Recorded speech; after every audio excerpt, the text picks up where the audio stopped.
देखिए, राष्ट्रपति वही पढ़ती हैं जो सरकार उनको स्पीच बना कर देती है। उनका एक भी ऐसा शब्द नहीं होगा जो उनके मन की बात बता रहा था, वो सरकार की बात रख रही थी।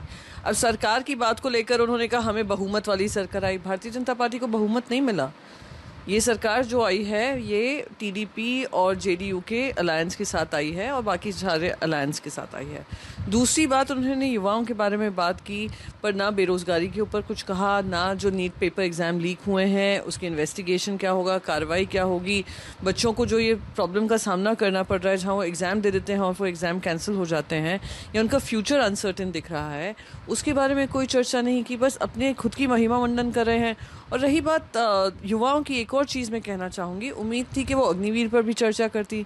अग्निवीर एक बड़ा ज्वलंत मुद्दा है युवाओं में और हर राज्य में यही बात चल रही है कि क्या हमें 4 साल के बाद हमें आर्मी में रखेंगे नहीं रखेंगे। इस तरीके का आपने माहौल बनाया है। अब आप बात कर रहे हैं इमरजेंसी की।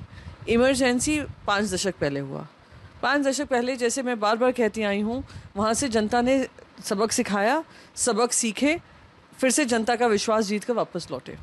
और उसमें संविधान में भी जो तौर तरीके बदलने चाहिए, उसने सारे ही सरकारें जो बनी हैं उसने उनको बदलने का काम कोशिश की है कि उसी हिसाब से चला जाए।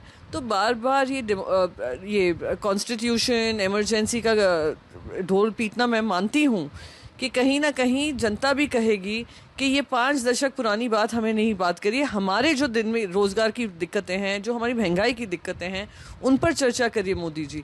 तो दुखदाई है कि आज राष्ट्रपति के भी पोजीशन को इस्तेमाल किया जा रहा है अपनी राजनीति परोसने के लिए। बिल्कुल ठीक किया है कि बार बार, अगर आज हम आपके सामने कह रहे हैं आप मणिपुर को देखिए, आप जम्मू और कश्मीर को देखिए, आतंकी हमले नहीं रुक रहे हैं, मणिपुर में पीस बहाल नहीं हुई है।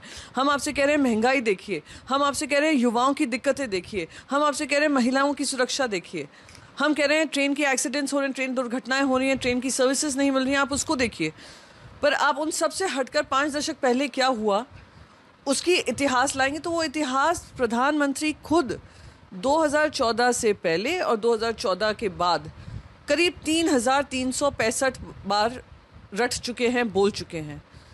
और अब उसको पार्लियामेंट में लाना, खास करके उस दिन जहाँ पे सब डेमोक्रेसी को सेलिब्रेट कर रहे थे और उनको वेलकम किया था स्पीकर को, इस उम्मीद से कि वो प्रजातंत्र के उसूलों का पालन करेंगे, पार्लियामेंट्री डेमोक्रेसी का, तो उनको याद दिलाना ज़रूरी है कि आप सिर्फ एक पक्ष के ही स्पीकर नहीं हैं, आप एक पार्टी के काम नहीं कर रहे हैं, आप एक कॉन्स्टिट्यूशनल पोजीशन पे हैं, उसके दायरे में उनको काम करना ज़रूरी होगा। देखिए, कौन कांग्रेस पार्टी में किस पोजीशन पे बैठते हैं वो कांग्रेस पार्टी के प्रेसिडेंट डिसाइड करते हैं, कांग्रेस पार्टी के ऑफिस बेयरर्स डिसाइड करते हैं। तो उनको हटाया गया था क्योंकि उन्होंने एक बड़ा ही विवादित बयान दिया था जिसे हमने भी कहा था कि गलत बयान है, उनको इसलिए हटाया गया था। अब उनकी वापसी क्यों हुई है, किस वजह से हुई है, वो बेस्ट आंसर कांग्रेस पार्टी के प्रवक्ता आपको दे देंगे।